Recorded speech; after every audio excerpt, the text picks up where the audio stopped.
Hi guys, this is John here. In today's lecture, we will continue our case study on a drone services company which provides training services. And in today's lecture, we will continue with our sales and marketing section of a services company. And here we will look at the different elements of a services company in terms of how do you sell your services and how certain sections fit and certain sections do not fit. So let us start. Now, what are we selling here? Let's ask the key question. What are we selling here? We are selling training. Now, you need to ask yourself, again, where do I find my customers?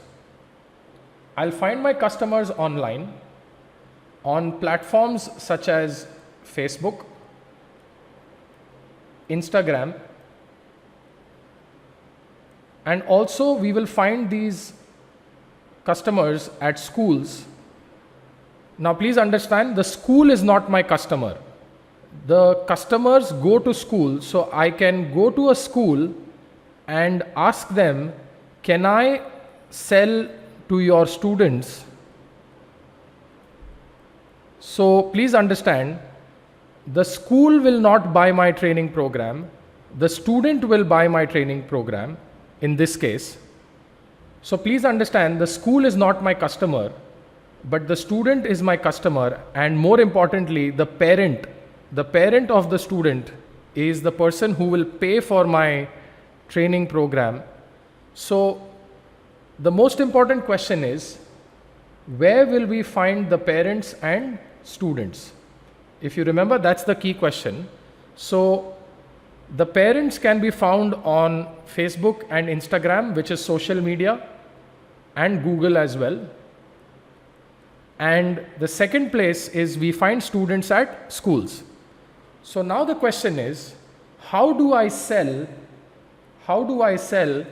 on these platforms? So the first part is, on Facebook and Instagram, I will sell through social media marketing, and that will be part of my marketing budget, which we will look in the next section. Now, to sell to a school, I can sell to a school through distributors who will go to the schools and sell the program to students. And as I told you, the distributor will take some margin in between, and I explained to you the concept of the margin in previous lecture. So for example, if my training program is priced at 5,000 rupees, then the distributor will go to the student and sell it for maybe 6,000 rupees and keep the 1,000 rupees margin with him. So basically what I'm trying to say here is, where do we sell? We can sell online on social media, and we can sell to schools. To sell on social media, we will be doing something called as social media marketing through our marketing budget. And for selling to schools, we'll sell through distributors. So let us go ahead and mark our answers on Entrepedia. So we will hire distributors. Now you can also hire salespeople to go to schools and sell your training programs. And if you decide to hire a sales personnel, then you will have to go back to your salaries section here. You'll have to go back to your salary section and hire a salesperson here. So keeping the cost low, we will hire distributors, and we will appoint distributors for schools.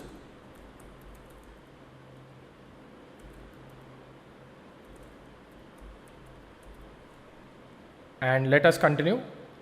Now you are aware of this section. This is a very important section for us in terms of where we plan to sell our training program. So this is the important section where we will put in all our numbers.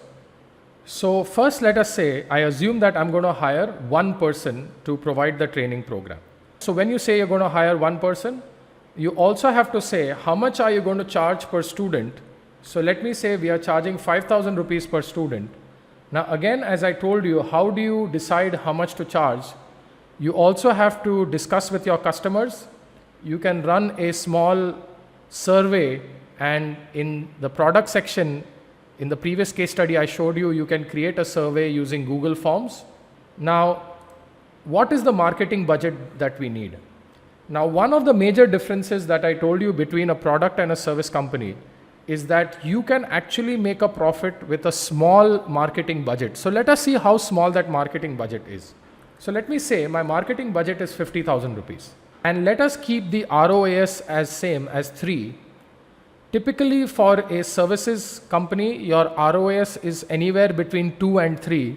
So I'll take a higher side of 3. You can also play around with values and put it as 2. So the software predicts that you will provide 30 services in your first year, and you will need 60 days or 60 man days to provide that service.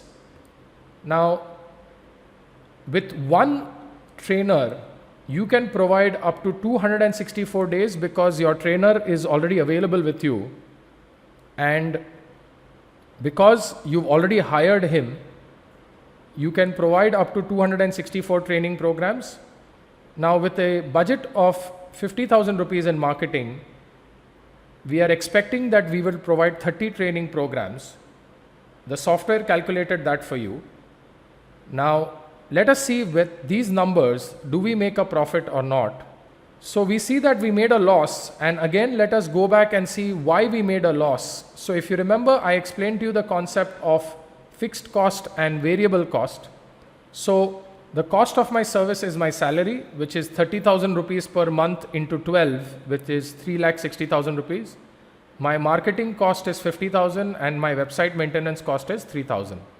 Now my fixed cost is my setup cost and my website development cost. So those are my fixed cost elements. So these are your cost elements.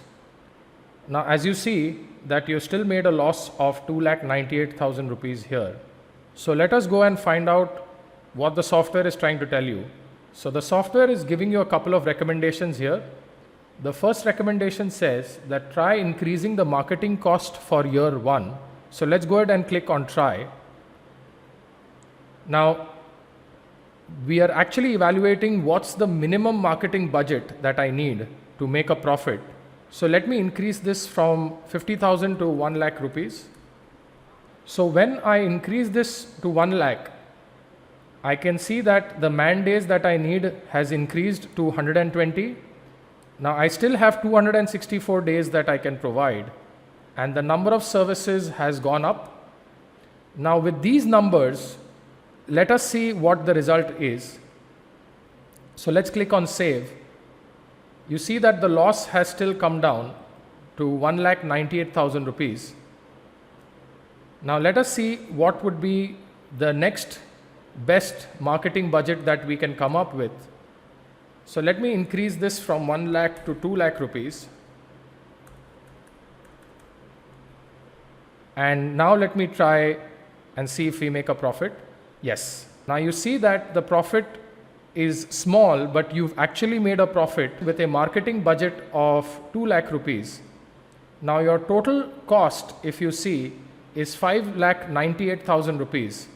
Now if you compare this to what we had in the product company, our cost was much higher.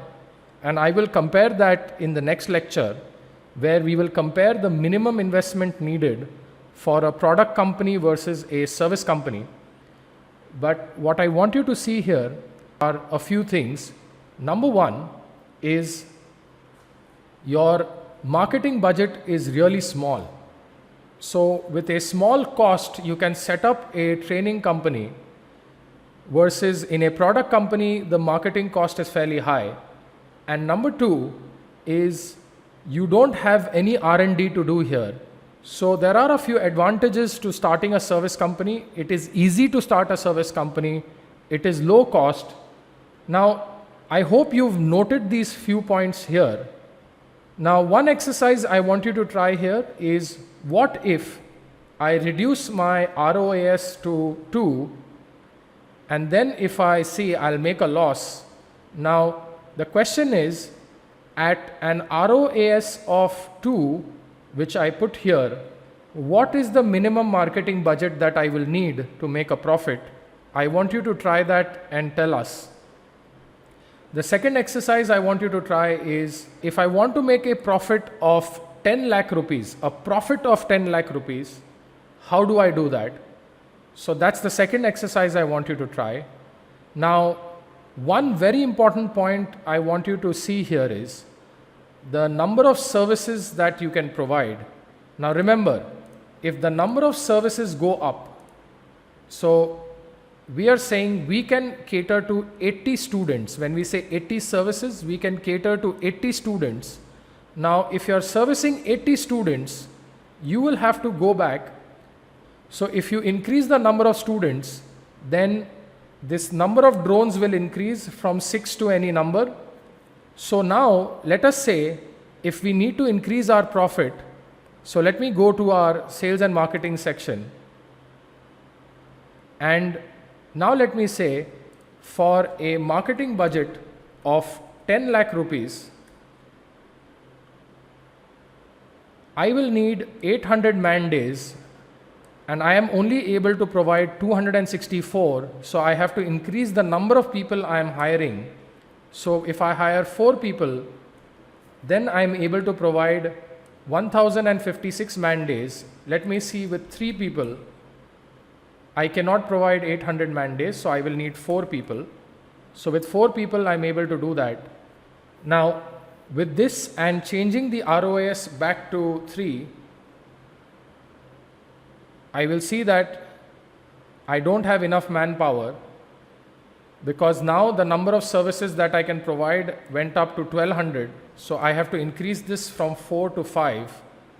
So now I have 1320 man days available. Now this question of man days, if it's a little confusing from you, I have explained it in the theory lecture. Let me quickly refresh it for you. So basically, if I hire 1 trainer for 1 year, so the trainer is available for 22 days in a month. When multiplied by 12, gives me a total of 264 man days. So now, if I am providing 80 training programs, then with each training program needing 2 days, if you remember from our calculation, so 80 training programs will need 160 days or 160 man days of training. So now in our calculation here, if we see, if I'm providing 600 training programs, then I will need 1200 man days. Now to provide 1200 man days, if I hire 5 people, with each person providing 264, so 5 into 264 is equal to 1320 man days, which suffices what we need. So I hope this calculation of man days is clear for you. And this is how you calculate the amount of people you will need to provide your service. So let us continue and see the result. So you see that with a marketing budget of 10 lakh rupees, you made an investment of 1,62,000 rupees. Now that is fine. This will keep increasing as you increase your marketing budget. Now in the next lecture, I will show you that if I increase this marketing budget from 10 lakhs to 20 lakhs, the profit for a services company will be much lesser than the profit for a product company. And that is the key learning I want you to take away from this case study, that a product company initially will not make as much money, but as you increase your investment, the profit for a product company is much higher than a services company, which we will see as part of our next lecture. So in today's lecture, we looked at the services segment, where we looked at the sales part and we saw how to sell a training program, and we decided that we will go through distributors and online marketing, and then we saw how our financial planning would work out, And we saw that for a minimal investment of 2 lakh rupees, we made a profit compared to the product company where we needed a minimum marketing budget of 10 lakh rupees. So I want you to start understanding these comparisons between a product company and a service company. So that said, I hope this lecture was clear. I want you to go through this lecture once again in case you've not understood the concept, and also carefully go through the concept of man days and how do we calculate man days. So I hope this lecture was clear for you guys. I'll see you guys in the next lecture. Thank you.